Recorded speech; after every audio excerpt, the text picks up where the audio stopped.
funny that I started to feel a little braver about my writing.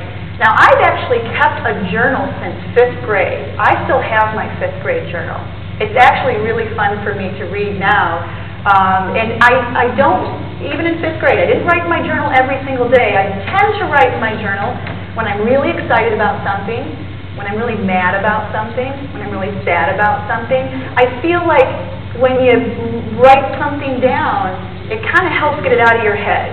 And then you don't have to worry on it anymore. So if I was really mad at my sister, like, I hate my sister, and I'd say what she did that made me feel mad. And I still have that journal. And I have a big, huge stack of journals that I hope nobody reads, because I don't hate my sister. And a good rule of thumb with journals is never write anything down that you absolutely, positively don't want anybody to see. Because if it's written down and it's yours, probably nobody will read it, but there's always a little chance that somebody would. So that's a kind of a good rule of thumb.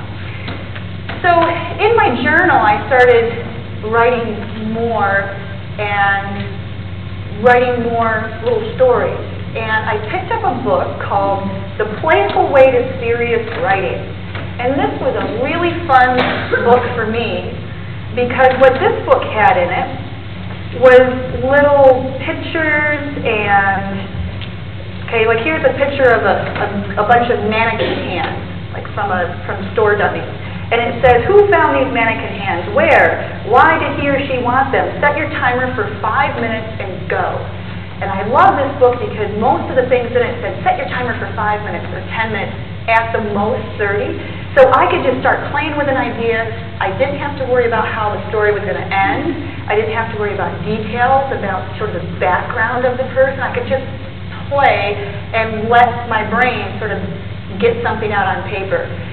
So my husband starts to pick up these little stories I was writing. He'd read them and say, then what happened? I said, I don't know, the timer went off. I stopped following that thread. And he said, these are really good, and you definitely capture my attention in just these 2 or 3 pages.